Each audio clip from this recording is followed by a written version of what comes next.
Nigeria ialah negara teramai di Afrika dan antara ekonomi terbesar benua itu. Kota besar, minyak, sektor swasta aktif wujud bersama. Tetapi ada institusi lemah, rasuah, jenayah dan kumpulan bersenjata. Utara sering diserang pengganas dan serbuan. Selatan pula alami konflik minyak, saluran paip dan tanah. Belanjawan sangat bergantung pada bahan mentah.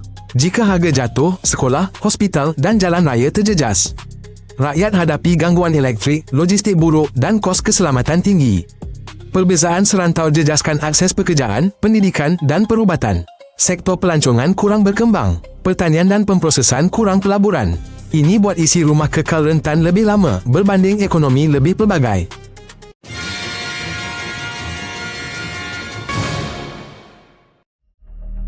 Nigeria mempunyai lebih 200 juta penduduk, kebanyakannya golongan muda. Penduduk bertambah lebih cepat dari infrastruktur. Bandar berkembang, tetapi perumahan, jalan dan saliran tidak dapat menampung. Lagos dan bandar besar lain menarik migran. Kawasan sesak berubah menjadi setinggan di air dan pinggir bandar. Kesesakan lalu lintas melambatkan ambulans dan polis. Perniagaan rugi masa dan wang. Kawasan luar bandar kurang guru dan doktor. Keluarga sering berpindah, ladang pun terbiar. Ini menaikkan harga makanan dan membebankan bajet isi rumah. Kelas padat dan barisan panjang di klinik menjadikan peluang belia tidak sama. Keluarga bandar lebih berpeluang belajar dan bekerja berbanding keluarga luar bandar. Sempadan Nigeria ditetapkan oleh penjajah tanpa mengambil kira kepelbagaian etnik dan agama. Pentadbiran British mewujudkan sistem berbeza di utara dan selatan, jurang itu kekal hingga kini. Selepas merdeka, Nigeria alami siri rampasan kuasa tentera. Jeneral beralasan rasuah dan ancaman perpecahan. Namun rejim tentera kuatkan kebergantungan bahan mentah menindas pembangkang. Institusi demokrasi dipulihkan, tetapi pengaruh pasukan keselamatan dan elit lama kekal. Ini menghalang siasatan bebas, tender telus dan projek infrastruktur jangka panjang.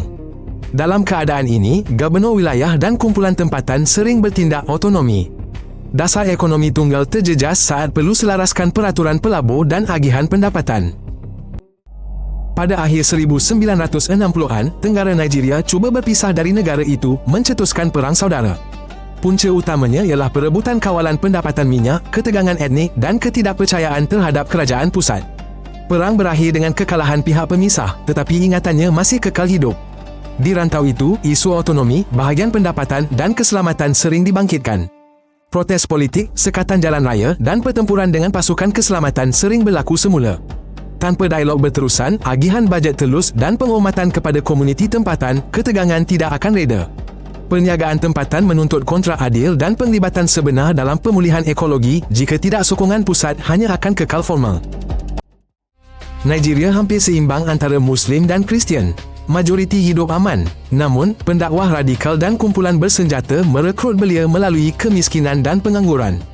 Ahli politik sering mempertimbangkan agama dalam pakatan pilihan raya. Ini mengeruhkan lagi ketidakpercayaan antara komuniti. Apabila mahkamah lambat dan polis kurang cekap, konflik harian mudah bertukar menjadi pertempuran.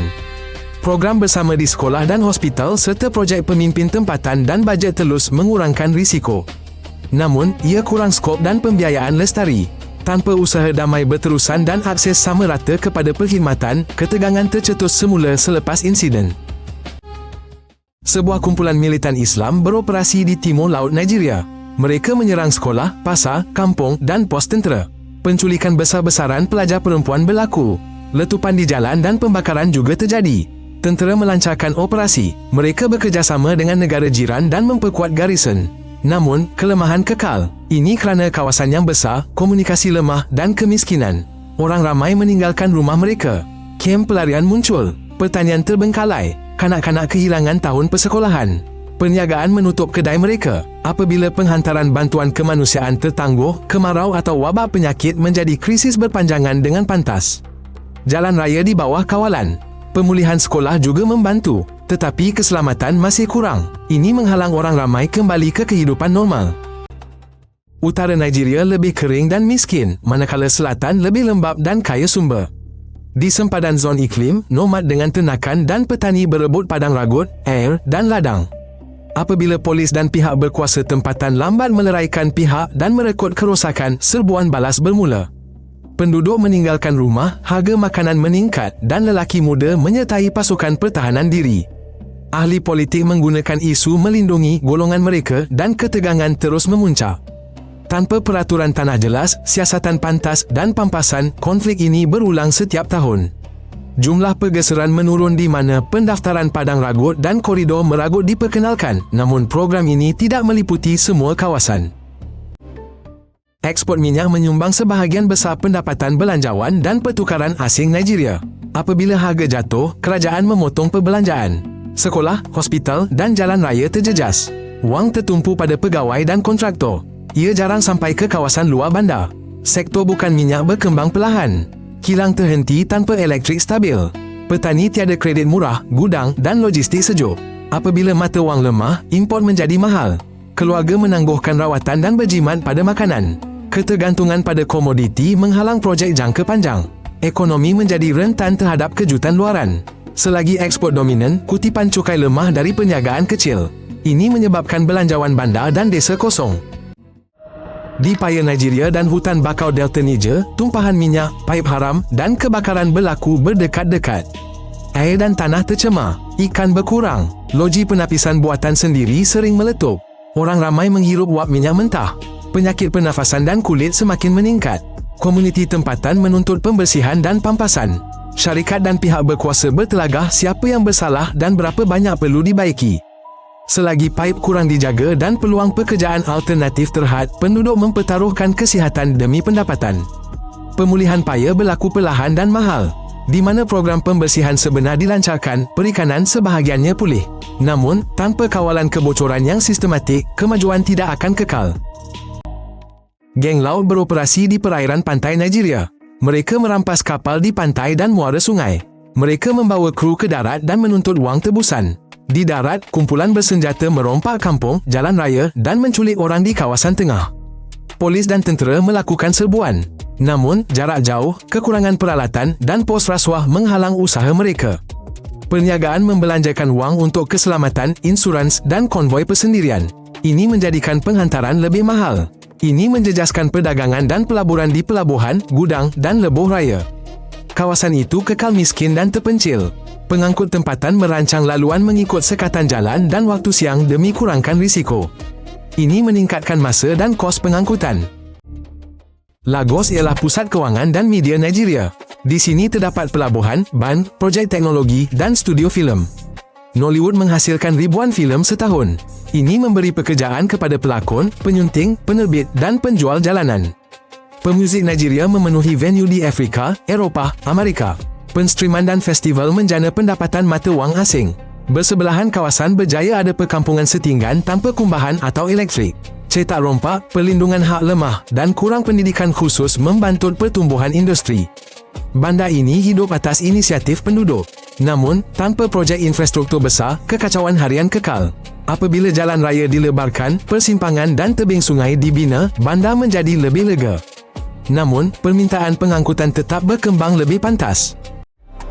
Nigeria terkenal dengan jenayah siber seperti email pancingan data, pelaburan palsu, penipuan cinta dan kecurian data. Kumpulan penjenayah menggunakan media sosial, aplikasi mesej dan kriptowang. Polis menjalankan operasi, tetapi pengumpulan bukti memakan masa. Kes antarabangsa sering berlarutan berbulan-bulan. Pada masa sama, dompet mudah alih dan perbankan dalam talian berkembang pesat. Ini memberi jutaan akses pembayaran tanpa perlu beratur. Namun masalah kekal, perlindungan data lemah, literasi digital rendah dan pengguna baharu mudah terdedah. Pengawal selia mengetatkan syarat pengesahan dan pelaporan. Syarikat pula memperkenalkan perlindungan berbilang faktor. Semakin ramai guna pembayaran tanpa tunai, semakin penting pendidikan keselamatan siber. Ini perlu diajar dari peringkat sekolah lagi. Stesen jana kuasa dan rangkaian elektrik tidak memenuhi keperluan Nigeria. Bekalan sering terganggu. Perniagaan guna generator diesel. Keluarga beli lampu bateri. Ini meningkatkan kos segalanya, pengeluaran, penyimpanan makanan dan operasi klinik. Di pedalaman, sekolah tiada elektrik. Peti sejuk vaksin kerap rosak. Pusat bersalin harap generator swasta.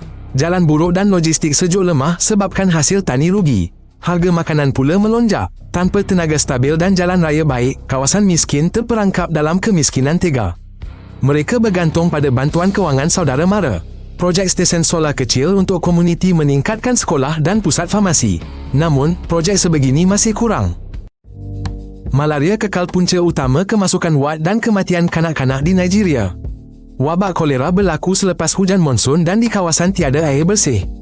Program vaksinasi kurangkan risiko polio. Namun, akses imunisasi di kawasan terpencil tidak stabil. Bandar ada klinik swasta, tetapi ia terlalu mahal bagi ramai orang. Hospital kerajaan sesak, kekurangan ubat, makmal dan ambulans. Apabila jalan rosak, pesakit lambat sampai ke doktor. Pencegahan dan sanitasi awal kekal kelemahan sistem. Di tempat kawalan kualiti air dan kit ujian malaria dibekalkan, kematian menurun. Namun, langkah ini perlukan dana berterusan. Jutaan rakyat Nigeria menetap dan bekerja di luar negara. Mereka berada di Eropah, Amerika Utara dan negara jiran. Mereka mengirim wang kepada keluarga di tanah air. Kiriman wang ini menyumbang besar kepada ekonomi. Wang ini digunakan untuk pendidikan dan perubatan. Keluarga juga membayar perumahan dan memulakan perniagaan kecil. Diaspora membantu mencari pelabur. Mereka berkongsi pengalaman dan teknologi. Mereka juga mempromosikan filem dan muzik di pasaran luar. Namun, kos kiriman wang yang tinggi membebankan.